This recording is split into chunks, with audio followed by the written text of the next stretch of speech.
So student, पिछली class में अपन ने स्मिथ चार्ट के बारे में पढ़ा था।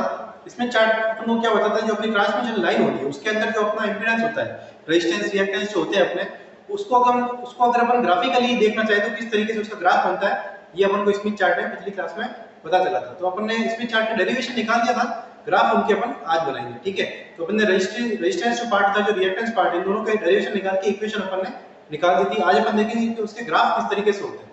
तो पिछली क्लास में अपन ने देखा था जो उसका रेजिस्टेंस जो रियल पार्ट होता है उसकी वैल्यू थी, उसके हिसाब से जो उसकी इक्वेशन निकल के आई थी वो क्या निकल के आई थी, gamma r minus r divide by r plus 1 का whole square plus gamma i minus 0 का whole square equal to 1 upon r plus 1 का होल स्क्वायर। ठीक है, तो ये अपन ने यहां तक देखा था पिछली क्लास के अंदर। तो ये इक्वेशन जो थी अपन ने देखी सर्किल की फॉर्म में निकल के आई थी। ये क्या है, एक तरीके से सर्किल की इक्वेशन है। ठीक है, सर्किल की इक्वेशन है जिसका सेंटर क्या है, r divide by r plus 1 x coordinate और y कोऑर्डिनेट है 0। ठीक है, और वैसे इसकी रेडियस क्या है, 1 अपॉन r प्लस 1। सर्किल की इक्वेशन क्या होती है, x माइनस x1 का whole square plus y minus y1 का whole square equal to r square. इसके अंदर x1 और y1 सर्किल के सेंटर के कोऑर्डिनेट होते हैं। सर्किल के सेंटर के कोऑर्डिनेट x1 और y1 होते हैं। और रेडियस क्या होती है सर्किल की, सर्किल की रेडियस होती है r स्क्वायर। जैसे अपन इक्वेशन देखते हैं ना सर्किल की, तो किस तरीके से बनती है। ठीक है, सर्किल की इक्वेशन अपन देखते हैं तो किस तरीके से बनती है, x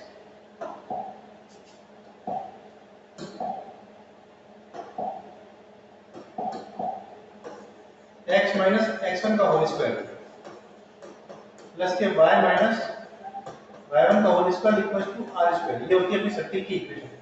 ठीक है, तो ये इक्वेशन और ये इक्वेशन एक जैसी है ना, जिसके अंदर x जो है, x और y एक्सिस होती है, x एक्सिस जो होती है नीचे वाली होती है और y एक्सिस ऊपर वाली होती है। ठीक है, तो अपने यहाँ पे एक्सिस की तरफ क्या काम करेगा, गामा काम करेगा। तो यहाँ पे क्या हो जाएगा, ये होती है गामा r जो रियल पार्ट को डिनोट करता है, ये हो जाएगा गामा i जो इमेजिनरी पार्ट को डिनोट करता है गामा i। ठीक है, और ये जो होती है अपनी सर्किल की इक्वेशन, इसमें सेंटर क्या हो जाता है, x1 y1 सेंटर हो जाता है। तो यहाँ पे सेंटर क्या हो जाएंगे, r divide by r plus 1 और 0, मतलब y एक्सिस जो है, y कोऑर्डिनेट कितना होगा अपने सेंटर का, 0 होगा।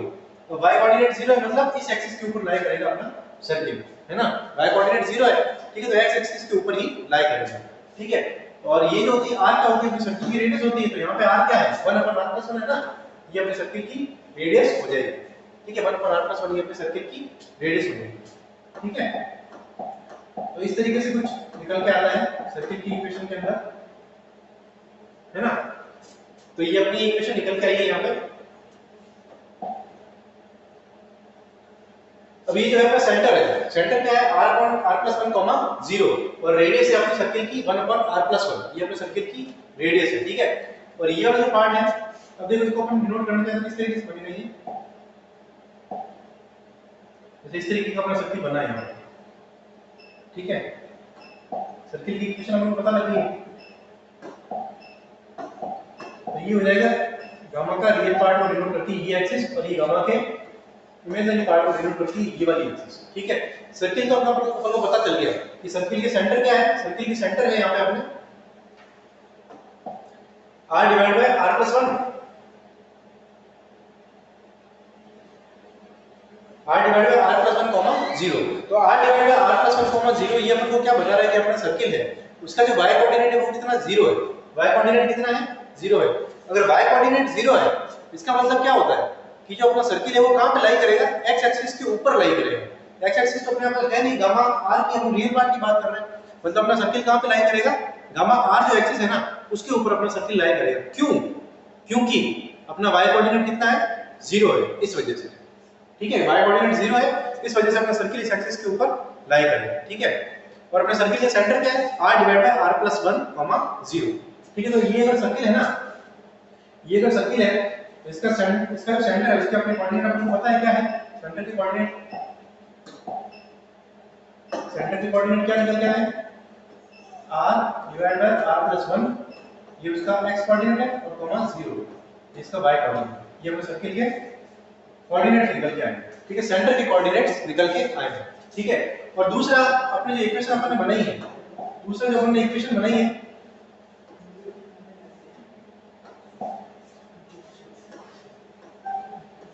ये तो सेंटर के कोऑर्डिनेट निकल के आए। जो इक्वेशन अपन ने बनाई है इसमें रेडियस की क्या वैल्यू निकल के आई है, रेडियस की वैल्यू निकल के आई है 1 अपॉन r प्लस 1। ये अपनी रेडियस की वैल्यू निकल के आई 1 अपॉन r प्लस 1। ठीक है, ये रेडियस की इक्वेशन है। ठीक है, अब ये जब रेडियस की इक्वेशन है तो कहने का क्या मतलब है जो अपना सर्किल बनेगा, ठीक है, ये सर्किल बनेगा उसकी रेडियस कितनी होगी, जो यहाँ से यहाँ तक की डिस्टेंस है वो कितनी हो जाएगी 1 डिवाइड बाय r प्लस 1। ये अपनी रेडियस है, ये यहाँ से यहाँ तक की डिस्टेंस हो जाएगी। अब ये अपना सर्किल बना है, ये यहाँ पे लेफ्ट साइड के अंदर ही क्यों बना है, लेफ्ट साइड में इसलिए बना है ये सर्किल अभी क्योंकि इसका सेंटर है ना, इसमें सेंटर की इक्वेशन क्या होगी r पर r प्लस 1 0 है ना, इसका r जो होता है हमेशा पॉजिटिव होता है, r हमेशा पॉजिटिव होता है, इस वजह से ये लेफ्ट साइड के अंदर ही लाई करेगा, ठीक है, इस वजह से इसका सेंटर जो है ना वो लेफ्ट साइड पे लाई करके सर्किल इधर उधर हो सकता है। सर्किल कैसे इधर उधर होगा ये अपन आगे देखेंगे, इसकी इक्वेशन जब आगे अपन पढ़ेंगे तब देखते हैं आगे, और इसकी जो डायग्राम बनेगा उसमें सर्किल आगे शिफ्ट भी होगा किस तरीके से होगा, लेकिन सर्किल का सेंटर है ना, सर्किल का सेंटर हमेशा लेफ्ट साइड के अंदर ही लाई करेगा, इसी साइड लाई करेगा, है ना। तो इस तरीके से मुझे पता चल गया कि जो अपना सर्किल है उसका सेंटर क्या है r divide by r plus 1 0 और इसकी रेडियस क्या है 1 अपॉन r प्लस 1। अब सेंटर के अंदर अगर मैं रेडियस को ऐड कर दूंगा, सेंटर के अंदर अगर मैं रेडियस को ऐड कर दूंगा तो मुझे ये b कोऑर्डिनेट है ना, इसके कोऑर्डिनेट मिल जाएंगे। सेंटर मतलब सेंटर का जो x कोऑर्डिनेट है वो क्या है r divide by r plus 1। ये r divide by r plus 1 क्या है, यहां से यहां तक की डिस्टेंस है टोटल, यहां से लेके ये सेंटर आ रहा है ना इसका, यहां तक की ये टोटल डिस्टेंस होती है ना, वो क्या हो जाएगी r divide by r plus 1। Total distance होती है सर्किल की इक्वेशन, मतलब x कोऑर्डिनेट है ना, तो x कोऑर्डिनेट का मतलब क्या होता है यहां से यहां तक की डिस्टेंस, y तो 0 है। अब अगर मुझे b कोऑर्डिनेट निकालना है तो इसके अंदर क्या होगा, जो सर्किल का सेंटर के कोऑर्डिनेट, सर्किल के सेंटर के कोऑर्डिनेट है r divide by r plus 1। Circle के सेंटर के कोऑर्डिनेट के अंदर अगर मैं रेडियस को ऐड कर दूं मतलब 1 अपॉन r प्लस 1, इसको मैं ऐड कर देता हूं तो मेरे सर्किल b के कोऑर्डिनेट मुझे मिल जाते हैं, b के कोऑर्डिनेट मुझे मिल जाएंगे, है ना। तो क्या निकल के आएंगे r प्लस 1 हो जाएगा ऊपर और नीचे भी r प्लस 1 हो जाएगा, तो क्या निकल के आया 1। तो कहने का मतलब क्या है, जो b पॉइंट है ना इसके कोऑर्डिनेट क्या निकल के आएंगे 1 0, ठीक है, क्योंकि ये कोऑर्डिनेट तो 1 निकल के आ गया, इसमें मैंने ये चीज ऐड की 1 निकल के आया है, और दूसरा जो कोऑर्डिनेट है y x एक्सिस के ऊपर ही आएगा, x एक्सिस के ऊपर आएगा मतलब y कोऑर्डिनेट 0 होगा, उसको y कोऑर्डिनेट कैसा होगा 0, ठीक है। अभी तो मैंने b के अपने पॉइंट्स निकाल दिए, अपन वैसे ही निकालेंगे a के कोऑर्डिनेट क्या है, b के कोऑर्डिनेट निकाल के b के कोऑर्डिनेट हमेशा फिक्स रहेंगे, वैसे ही अपन निकालेंगे कि a के कोऑर्डिनेट इसके क्या है। तो a के कोऑर्डिनेट अपन कैसे निकालेंगे, वही तरीका है जो सेंटर के कोऑर्डिनेट है, पहले अपन ऐड किया था b तक जाने के लिए, अब इस बार क्या करेंगे a तक आने के लिए रेडियस को अपन सब्ट्रैक्ट कर देंगे। कहने का सेंस क्या है, जो अपना सेंटर का कोऑर्डिनेट क्या है r divide by r plus 1 है ना, सेंटर का coordinate r divide by r plus 1 अपने सेंटर के कोऑर्डिनेट है, ठीक है। इसमें से मैं रेडियस माइनस कर दूंगा मतलब माइनस 1 अपॉन r प्लस 1 में कर दूंगा यहां, तो ये क्या निकल के आएंगे r minus 1 divide by r plus 1, r minus 1 divide by r plus 1, ये निकल के आएंगे a के कोऑर्डिनेट। तो कहने का सेंस क्या है, a का कोऑर्डिनेट क्या निकल के आया है, a जो अपना पॉइंट है, ये वाला जो पॉइंट है इसके कोऑर्डिनेट क्या निकल के आए हैं, ये कोऑर्डिनेट निकल के आएंगे r minus 1 divide by r plus 1, ठीक है, कॉमा 0 0 क्यों, क्योंकि फिर से ये जो पॉइंट है कहां पे लाई कर रहा है x एक्सिस के ऊपर लाई कर रहा है, इसलिए इसका y कोऑर्डिनेट 0 होगा, x एक्सिस से इसका x कोऑर्डिनेट कितना निकल के आया r minus 1 divide by r plus 1, ठीक है। ये अपने a के जो कोऑर्डिनेट निकल के आए। अभी जो इसके अंदर a के कोऑर्डिनेट के अंदर जो इसका x कोऑर्डिनेट है मतलब r minus 1 divide by r plus 1 जो है ना, ये अपने बहुत काम की चीज है, इसको अपन आगे और देखते हैं क्या है, ठीक है। तो इस तरीके से यहाँ पे इसके कोऑर्डिनेट निकल के आए, a और b कोऑर्डिनेट अपन ने निकाल दिया। अपना रियल पार्ट जो है ना, इसमें चार्ट का जो रियल पार्ट है, रेस्टिव पार्ट है, उसकी अपन अभी बात कर रहे हैं, ठीक है, उसमें अपन आगे बढ़ रहे हैं, ठीक है। तो इतना a और b कोऑर्डिनेट अपन ने निकाल दिए, इसके अंदर a कोऑर्डिनेट निकल के आया है r minus 1 divide by r plus 1 0 और b कोऑर्डिनेट निकल के आया है 1 0, ठीक है। इस तरीके से हमको a और b कोऑर्डिनेट मिल गए, ठीक है। अब ये जो अपना इक्वेशन है इसके अंदर क्या होता है, जो r जो होता है अपन ने पिछली क्लास में पढ़ा था, ये जो r होता है, ठीक है,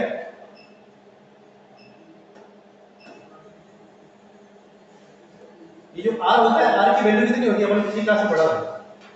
r जो होता है load resistance divide by characteristic impedance के बराबर होता है, है ना। r की जो वैल्यू होती है कितनी होती है, अपन ने पिछली क्लास में एक चीज जानी थी कि जो r की वैल्यू होती है, r की जो वैल्यू होती है वो होती है rn डिवाइड बाय z0, ठीक है, जिसमें rn होता है लोड रेजिस्टेंस और z0 होता है कैरेक्टरिस्टिक इंपीडेंस, ठीक है। ये अपनी r की इक्वेशन होती है, ये अपन ने पहले पढ़ चुके हैं, ठीक है। अब इसके बाद क्या होता है, अगर a कोऑर्डिनेट की अगर मैं बात करूं तो अपन a में b कोऑर्डिनेट तो फिक्स हो गया है r माइनस बी कोऑर्डिनेट अपना 1,0 निकल गया, इसके अंदर कोई चेंज नहीं हो सकता। आर के साथ अगर मैं चेंज करूं, आर को अगर मैं बढ़ाऊं या घटाऊं तो बी की कोऑर्डिनेट में कोई फर्क पड़ेगा क्या? कभी नहीं पड़ सकता, क्योंकि बी की कोऑर्डिनेट फिक्स है। क्या है? 1,0 बी की कोऑर्डिनेट है, ठीक है। तो ए की कोऑर्डिनेट में फर्क पड़ेगा आर की वैल्यू चेंज होने के साथ में। क्यों? क्योंकि ए की जो कोऑर्डिनेट है वो क्या है, ए के जो कोऑर्डिनेट है, ए के कोऑर्डिनेट क्या निकल के आए हैं, r-1 डिवाइड बाय r+1 0। तो ये 0 तो मैं कभी चेंज नहीं कर सकता, लेकिन इसका जो x कोऑर्डिनेट है r-1 divide by r+1, r को चेंज करके मैं इसके x कोऑर्डिनेट के अंदर चेंज कर सकता हूं। तो कहने का सेंस ये है, जो अपना सर्किल है उसका जो a पॉइंट है ना वो चेंज हो सकता है, वो चेंज हो सकता है, उसको सिर्फ अपन शिफ्ट कर सकते हैं। उसका b कोऑर्डिनेट कभी भी चेंज नहीं होगा। r के साथ अपन उस a के जो x कोऑर्डिनेट है उसको हमेशा शिफ्ट कर सकते हैं। उसके a के जो y कोऑर्डिनेट है उसको कभी शिफ्ट नहीं कर सकते। क्यों? क्योंकि वो 0 ही है। इसके अंदर r को चेंज करने के साथ साथ मैं इसको चेंज नहीं कर सकता, लेकिन इसका जो x कोऑर्डिनेट है इसको मैं चेंज कर सकता हूं। क्यों? क्योंकि इसकी इक्वेशन है r-1 डिवाइड बाय r+1। तो इसका जो x कोऑर्डिनेट है ना वो मैं इसको चेंज कर सकता हूं। तो r की वैल्यू अपन पहले निकाल चुके हैं, क्या आती है, RL डिवाइड बाय Z0, जिसमें RL होता है लोड रेजिस्टेंस और Z0 होता है कैरेक्टरिस्टिक इंपीडेंस। अब अपन देखते हैं कि जो R को चेंज करते हैं उसके साथ इसके कोऑर्डिनेट कैसे चेंज होते हैं, ठीक है। तो इसके अंदर हम देखते हैं, सबसे पहला केस अपन लेते हैं कि अगर a जो पॉइंट है पॉजिटिव है। सबसे पहला केस अपन ने लिया है if a is greater than 0। a is greater than 0 कहने का सेंस क्या है, ये अपना सर्किल है, ये अपना सर्किल है यहाँ पे, ठीक है।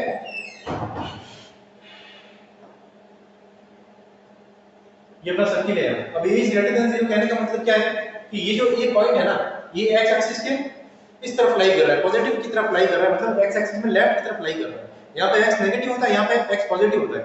अब a अगर पॉजिटिव है, a अगर पॉजिटिव है कहने का मतलब क्या है, a जो है वो इस तरफ लाई कर रहा है x एक्सिस के, ठीक है। a नेगेटिव है इसका कहने का मतलब क्या है, a जो है उधर लाई करेगा x एक्सिस पे, ठीक है। और a 0 है इसका कहने का मतलब क्या है, a लाई करता है इस पॉइंट के ऊपर, ठीक है। इस पॉइंट के ऊपर a लाई करता है, ठीक है। तो इसके अंदर सबसे पहला पॉइंट है कि a कैसा है, पॉजिटिव है। a पॉजिटिव मतलब इस तरफ लाई कर रहा है। a पॉजिटिव है तो a की कोऑर्डिनेट क्या है, a की कोऑर्डिनेट है r-1 डिवाइड बाय r+1, 0। तो a पॉजिटिव है कहने का मतलब क्या है, जो r-1 डिवाइड बाय r+1 है ये कैसा है, पॉजिटिव है। ये जो r-1 डिवाइड बाय r+1 है ये कैसा है, पॉजिटिव है, ठीक है। अब ये पॉजिटिव कब हो सकता है, r हमेशा पॉजिटिव है, r हमेशा ही पॉजिटिव होता है, ठीक है। तो ये चीज कभी पॉजिटिव कब हो सकती है, जब इस r की वैल्यू है, r की वैल्यू 1 से ज्यादा हो। r-1 है ना, ये पॉजिटिव होता है पूरा पॉजिटिव हो जाएगा, ठीक है। तो r की जो वैल्यू जब 1 से ज्यादा होगी, r की वैल्यू जब 1 से ज्यादा होगी तो ये चीज अपने आप पॉजिटिव हो जाएगी। तो कहने का मतलब है इस r को 1 से बड़ा होना पड़ेगा a के पॉजिटिव होने के लिए, a के पॉजिटिव होने के लिए इस r को 1 से बड़ा होना पड़ेगा। और r की वैल्यू कितनी होती है, r की वैल्यू हमको पता है, r की जो वैल्यू होती है वो होती है RL डिवाइड बाय Z0। तो कहने का मतलब क्या है, r को अगर 1 से बड़ा होना है तो RL डिवाइड बाय Z0 को कैसा होना पड़ेगा, 1 से बड़ा होना पड़ेगा, ठीक है। RL डिवाइड बाय Z0 को 1 से बड़ा होना पड़ेगा। अब अगर इसको इधर ट्रांसफर कर दूं तो कहने का सेंस क्या है कि अपना जो RL है, RL को कितना होना पड़ेगा, RL को Z0 से बड़ा होना पड़ेगा, RL को Z0 से बड़ा होना पड़ेगा। Z को मैंने उधर ट्रांसफर कर दिया, Z0 को उधर ट्रांसफर कर दिया, तो RL को Z0 से बड़ा होना पड़ेगा। तो ये अपना पहला केस आया। पहले केस में अपन को क्या पता चला कि अगर A को पॉजिटिव रखना है तो अपना जो लोड रेजिस्टेंस है ना उसको अपने कैरेक्टरिस्टिक इंपीडेंस से बड़ा रखना पड़ेगा A को पॉजिटिव रखने के लिए, ठीक है। तो ये तो पहला केस कंप्लीट हो गया इसका। अपन ग्राफिकली और देखेंगे इसको आगे किस तरीके से होता है। केस नंबर 2 के ऊपर अपन आते हैं।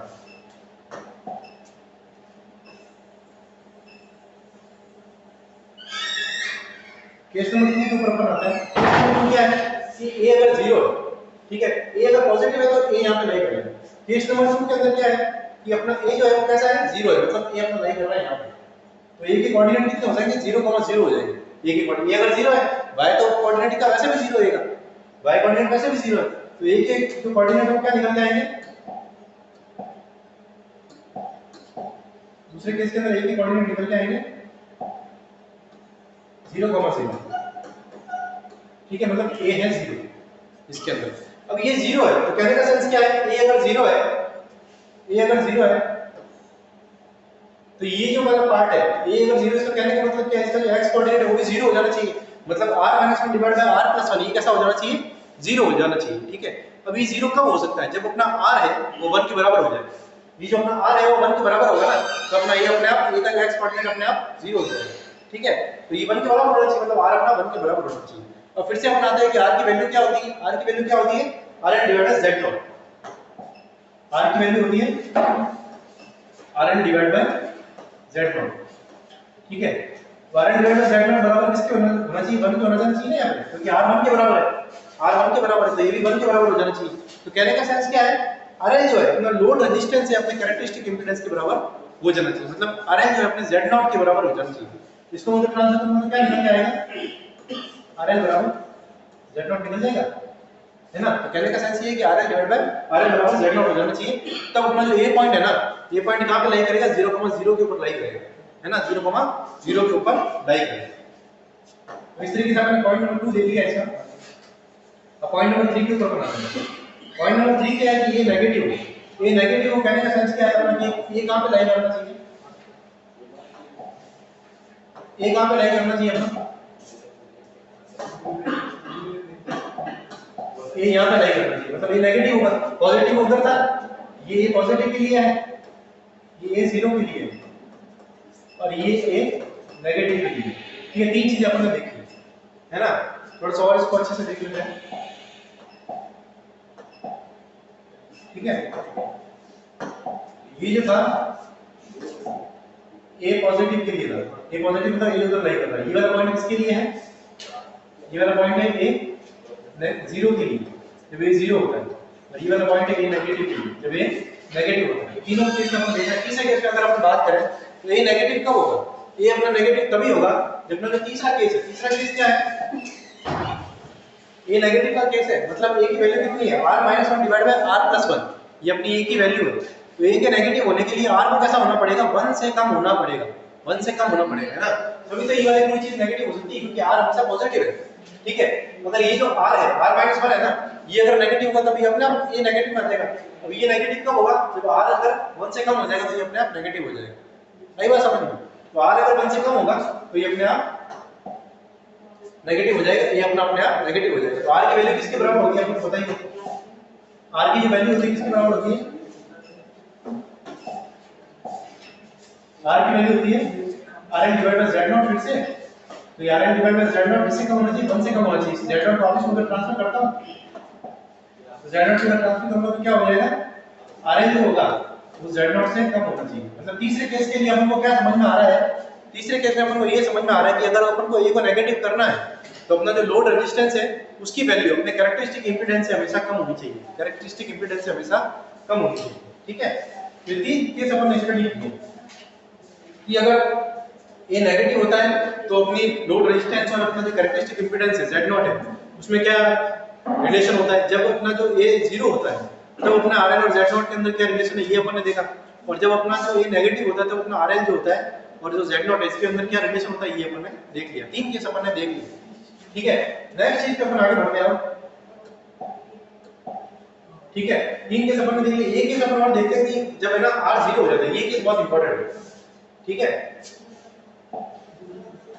तीसरा अब इस पे केस नंबर 1 अपन देखते हैं दूसरा टाइप का, जिसके अंदर क्या है अपना r जो है वो 0 हो जाता है, r 0 है, यानी अब जो r की जो इक्वेशन अपन पिछली क्लास में निकाली थी वो क्या निकल के आई थी, r 1 माइनस गामा r का whole square minus gamma i का होल स्क्वायर और डिवाइड बाय होता है 1 minus gamma r whole square plus gamma i whole square. ये अपनी r की इक्वेशन निकल के आई थी, पिछले क्लास में अपन ने इसका डेरिवेशन किया था गामा i और गामा r के टर्म्स के अंदर। ठीक है, तो r अगर 0 हो जाता है, कहने का मतलब क्या है, r 0 है, r 0 कब हो सकता है, जब ऊपर वाला पार्ट 0 हो जाए।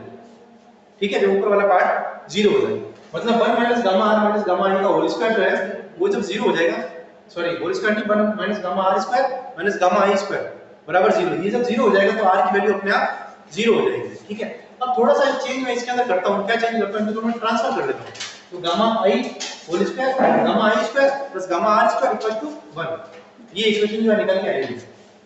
ठीक है, gamma i square plus gamma r square equal to 1, तो ये भी क्या है, सर्कल की इक्वेशन है ना। तो कहने का सेंस क्या है कि जब, और सर्कल के सेंटर क्या है 0,0 इसका सेंटर है, इसका सेंटर है 0,0, सर्कल का सेंटर 0,0 और रेडियस है 1। तो कहने का ये मतलब है कि कहने का ये मतलब है जब r की वैल्यू जब 0 होगी उस टाइम पे अपना सेंटर कहां पे लाई करेगा 0,0 के ऊपर लाई करेगा और उस सर्किल की रेडियस कितनी होगी 1 के बराबर होगी। तो कुछ इस तरीके से होगा, ठीक है। तो अगर ये 0,0 के ऊपर इसका सेंटर लाई करेगा उस टाइम पे और इसकी रेडियस कितनी होगी 1, मतलब ये पॉइंट 1,0 जो पहले भी 1,0 आ रहा था, है ना, ये पहले भी 1,0 आ रहा था इसका बी कोऑर्डिनेट, और ये कोऑर्डिनेट अब इस तरफ शिफ्ट हो जाएगा -1,0 जो अपन ने तीसरा केस देखा था ना, तीसरा केस अपन ने क्या देखा था, तीसरा केस अपन ने देखा था कि a की वैल्यू नेगेटिव होती है, तो यहाँ पे क्या आ रही है a की वैल्यू नेगेटिव आ रही है, ठीक है। तो इस तरीके से ये उस केस के अंदर आ जाएगा अपने आप, है ना, a की वैल्यू नेगेटिव के लिए। तो अपन ने देख लिया है कि जब r 0 होता है तब इस तरीके से अपन को एक इक्वेशन मिलती है जिसके अंदर a की वैल्यू कहां तक जाती है -1,0 तक जाती है, b की वैल्यू हमेशा फिक्स होती है 1,0, और इस केस के अंदर, इस पर्टिकुलर केस के अंदर जो सेंटर है वो कहां पे लाई करता है 0,0 के ऊपर लाई करता है, ठीक है। तो यहां तक अपन ने देख लिया इसका। अब इसके बाद आगे बढ़ते हैं हम,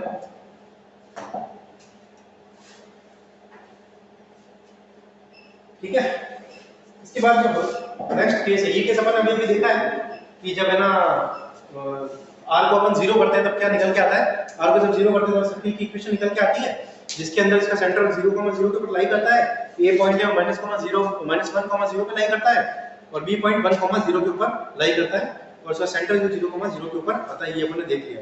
अब इसका दूसरा केस अपन देखेंगे जिसके अंदर r की वैल्यू इनफाइनाइट होती है, ठीक है।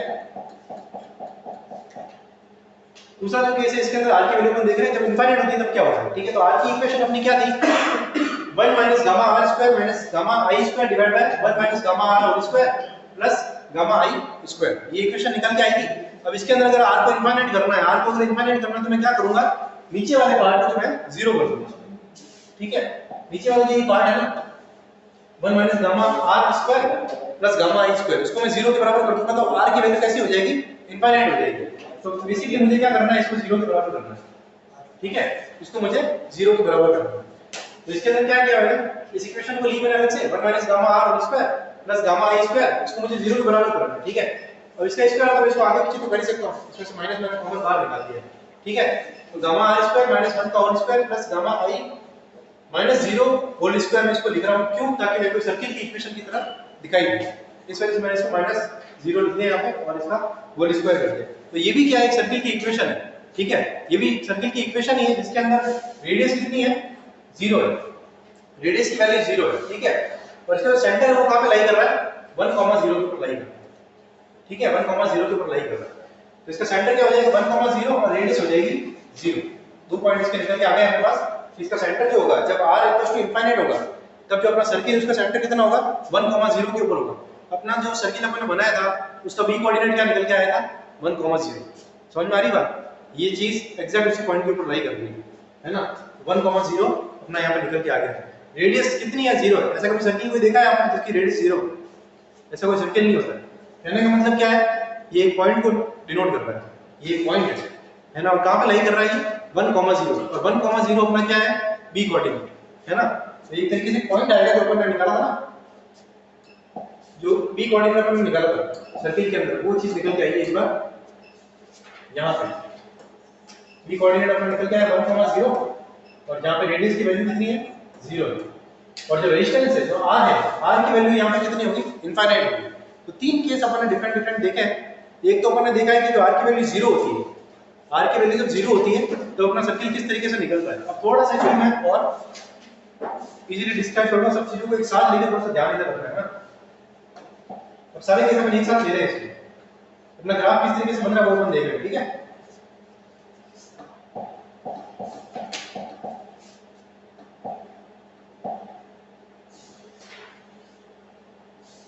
तो ग्राफ अपना किस तरीके से बनेगा इसके अंदर, तीन डिफरेंट केस अपन ने देखे हैं। एक तो r 0 के लिए, एक r इनफाइनाइट के लिए, और जो बीच वाले केस है वो अपन इसके साथ में लेंगे, ठीक है। सबसे पहले जब हम बात कर रहे हैं r इनफाइनाइट की बात कर रहे हैं,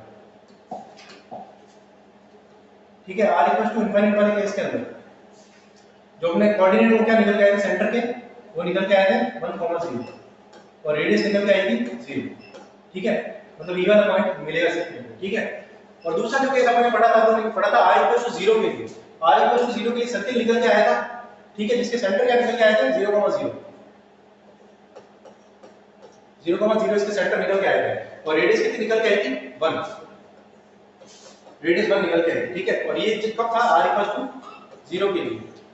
तो कहने का सेंस ये है जो अपना जो सर्किल बनेगा, जो ग्राफ बनेगा, वो कहां से कहां तक लाई करेगा, वो लाई करेगा इस r = इंफिनिट से लेके r = 0 के बीच, ठीक है। मतलब इस पॉइंट से वो स्टार्ट होगा और मैक्सिमम कहां तक जा सकता है r = 0 के लिए, मतलब जब रेडियस 1 होगी ना वहां तक जा सकता है। जो सर्किल अपना बनेगा उसकी रेडियस 0 से स्टार्ट होगी और मैक्सिमम जाएगी 1 तक। तो बाकी की जो सारे केस है ना इसके बीच में आएंगे, बाकी के बीच में अपने सारे केस पढ़े इसके बीच में आएंगे, ठीक है। मतलब एक सर्किल ऐसे बनेगा, दूसरा सर्किल कैसे बनेगा, तीसरा सर्किल कैसे बनेगा, ठीक है। उनकी रेडियस अपने आप चेंज होती जाएगी और मैक्सिमम रेडियस उसमें कितनी जा सकती है, मैक्सिमम रेडियस उनकी जा सकती है 1 के बराबर, ठीक है। तो ये हमारे डिफरेंट केस इसके पड़े हैं, ठीक है। अब एक चीज मैं आपको यहाँ पे दिखा रहा हूँ, जो r = 0 वाला केस था, r = 0 वाला जो केस था इसके अंदर, उसमें अपन ने क्या देखा था,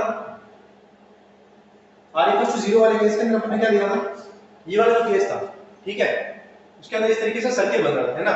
और सेकंड केस के अंदर क्या हो रहा था, r = इंफिनिट केस के ऊपर अपन को पॉइंट मिल रहा था। बीच की जो केस अपन ने क्या देखा था, ये वाला पॉइंट था, ठीक है। जब r ये पॉजिटिव होता है, ये 0 होता है और ये नेगेटिव होता है, ये तीन केस अपन ने बीच में देखे थे।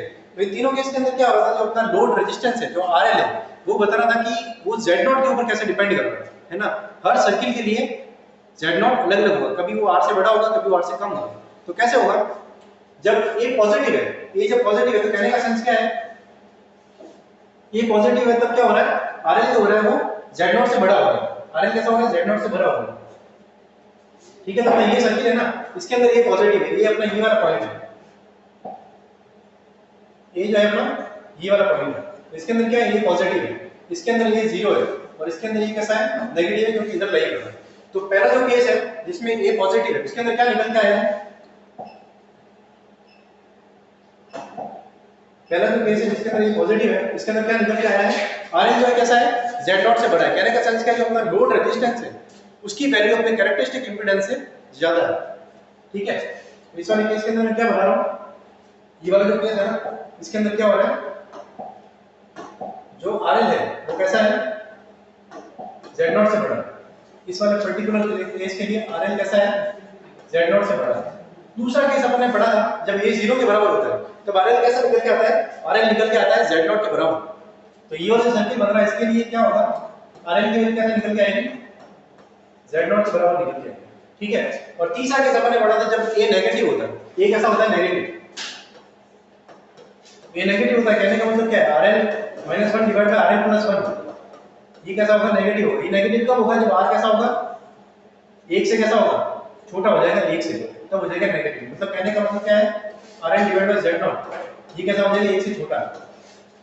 What does it mean, Z0 should be greater than RL, ठीक है। तो ये वाला जो सर्किल है ना, इसके अंदर क्या हो जाएगा, जो Z0 है उसकी वैल्यू किसी RL से बड़ी होनी चाहिए, या फिर हम ऐसा कह सकते हैं कि जो RL है उसकी वैल्यू Z0 से छोटी होनी चाहिए। तीन केस अपन ने इसके देख लिए।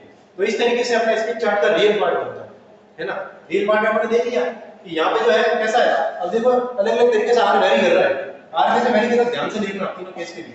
तीनों केस का मैं एक साथ बनूंगा, थोड़ा ध्यान इधर रखना, ठीक है। पहले केस के अंदर क्या हो रहा है, R जो है इनफाइनाइट हो रहा है, पहले केस के अंदर R इनफाइनाइट हो रहा है,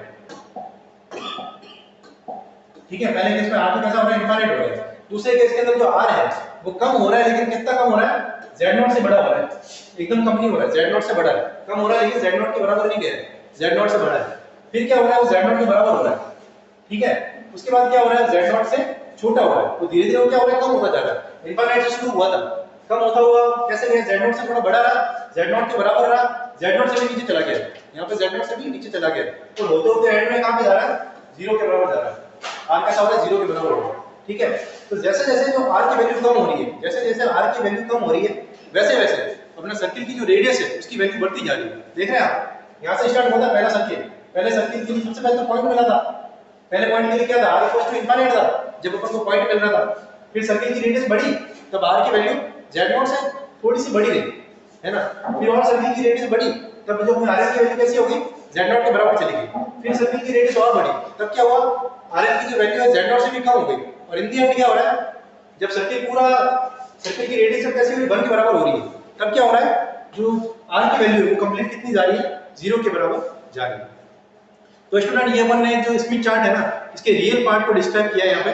रियल पार्ट में जब अपन वेरिएशन करते हैं आरएल के अंदर, तो कैसे कैसे उसके एक कोऑर्डिनेट में चेंज होता है वो अपन ने देखा। तो अपन देखेंगे कि जो इसका रिएक्टेंस पार्ट है वो जब चेंज होता है वो किस तरीके से चेंज होता है और उसका ग्राफ किस तरीके से बनता है, ये अपन नेक्स्ट क्लास में देखेंगे। Thank you.